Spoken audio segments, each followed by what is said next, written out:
I quit doing things all the time that are stupid. Let us watch this video. I'm a graduate from the University of Michigan. I got recruited to play Division I water polo. It was out of state for me. I'm from Orlando, Florida.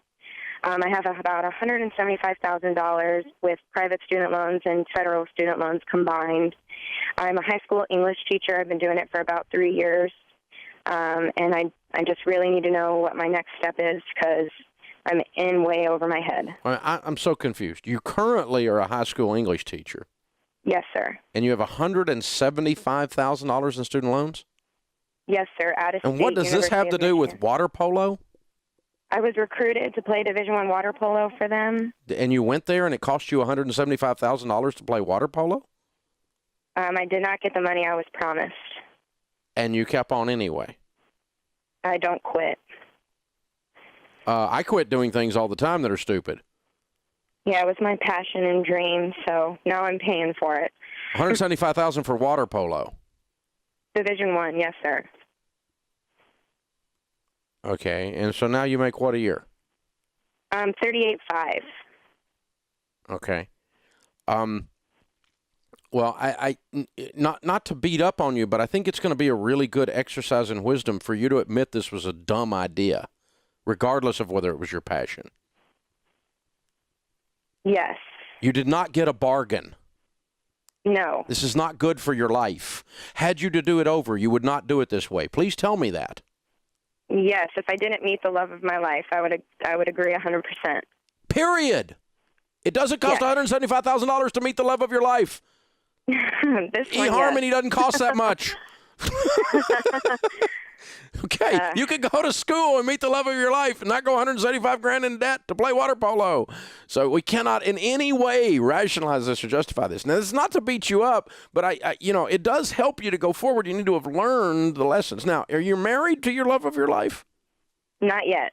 Okay, and are we engaged? Not yet. Not yet. Okay. And how long have you been out of school? 4 years. This is my 4th year out. When did you meet the love of your life? Right before graduation. Okay. Do you plan to get married, do you think? Yes, sir. He's currently down in Florida with me. He went to Michigan as well. Okay. And what does he make a year?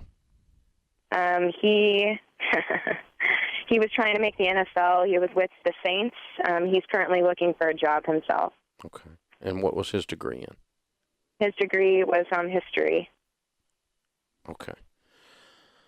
All right. And how much student loan debt does he have? 0. He was a football player for the University of Michigan. Okay. So that worked out then. Okay.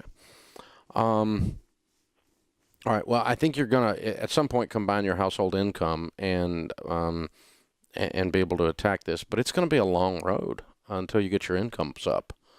Because 38 versus 175, you haven't got, I mean, if you do $10,000 a year, it's 17 years, right? Mm-hmm.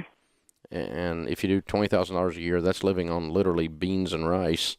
And I'm okay with that, but that's still an 8 or a 9 year process. So you and he, if he is your love of your life and your future, are going to have to develop a game plan to get your incomes way up and to attack this mess.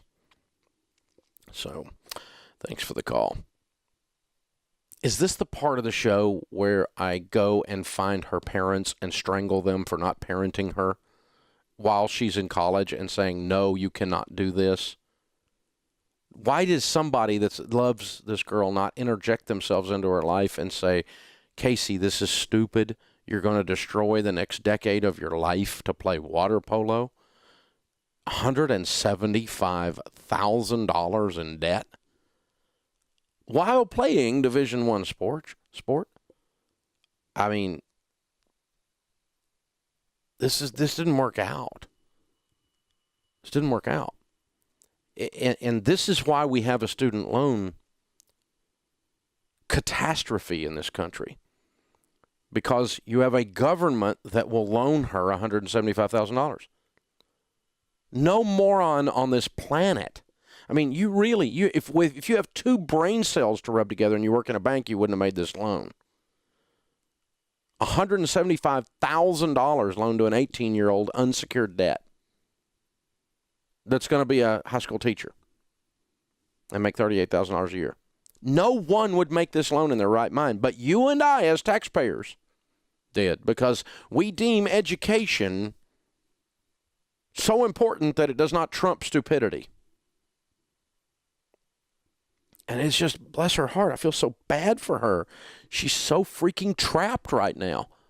And no one in our culture, her parents, her government, her community, and her university all failed her to teach her, A, that this was a really dumb idea, B, that you need to have the backbone and stand up and not do dumb ideas in the name of my passion. But we, the people, are loaning people like this $200,000, and we wonder why we're going broke as a country. Unbelievable.